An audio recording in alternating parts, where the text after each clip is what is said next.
আমি মৌলি এসে গেছি নতুন একটা রেসিপি নিয়ে। আজকের রেসিপিটা হলো ভেজ স্যান্ডউইচের রেসিপি। আজকের ভেজ স্যান্ডউইচ তৈরি করতে লাগছে আমার কতগুলো কাঁচা সবজি। তার মধ্যে রয়েছে গাজর, টমেটো, বিন কড়াই, ধনেপাতা, কাঁচা লঙ্কা। তো সবজিগুলোকে ছোটো ছোটো করে কেটে নেব। সবজিগুলোকে ছোটো ছোটো করে কেটে নিয়ে একটা বাটির মধ্যে ঢেলে নেব। তারপরে এই সবজিগুলোর মধ্যে কতগুলি উপকরণ মেশাবো, যার মধ্যে রয়েছে chilli flakes, tomato ketchup, mayonnaise, গরম মশলা, গোলমরিচের গুঁড়ো, চাট মশলা এবং স্বাদ মতো নুন দিয়ে মশলাগুলোকে সবজির সাথে ভালো করে মিশিয়ে নিতে হবে। মশলাগুলোকে সবজির সাথে মিশিয়ে নিয়ে কিছুক্ষণের জন্য ঢাকা দিয়ে রেখে দেবো। এদিকে চলে যাচ্ছি আমরা গ্যাসের দিকে।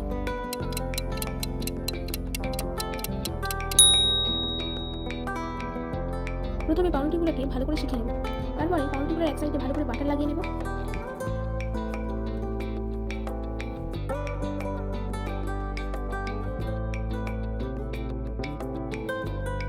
এবার পাউরুটিগুলোর এক সাইডে বাটার লাগিয়ে যে সাইডগুলো বাটার লাগানো হয়নি তাতে দিয়ে দেবো মেয়োনিজ। মেয়োনিজটা দিয়ে ভালো করে মেয়োনিজটাকে পাউরুটির সঙ্গে মিশিয়ে নেব।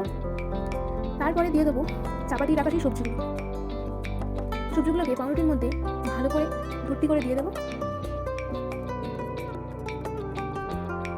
সবজিগুলোকে পাউরুটির মধ্যে ভালোভাবে ভর্তি করে দিয়ে একটা স্লাইডের উপর আরেকটা স্লাইড চাপিয়ে দেবো। তারপরে ফ্রাইং প্যানে দিয়ে দেবো একটু বাটারটা দিয়ে ভালো করে পাউরুটিটাকে শিখে নেবো, চেপে চেপে শিখে নেবো যাতে ভিতরে সবজিটা সিদ্ধ হয়ে যায়। এরকমভাবে ভালো করে শিখে নেবো।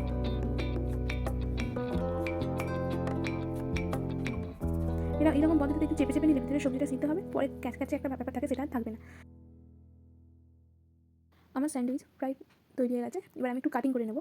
আপনারা চাইলে আপনাদের ইচ্ছা মতো কাটিং করতে পারবেন, এটা আমার একটু সুবিধা হয়েছে তাই আমি এরকমভাবে কেটেছি। তো ভিডিও ভালো লাগলে লাইক, কমেন্ট, শেয়ার, সাবস্ক্রাইব করে দেবেন। টাটা।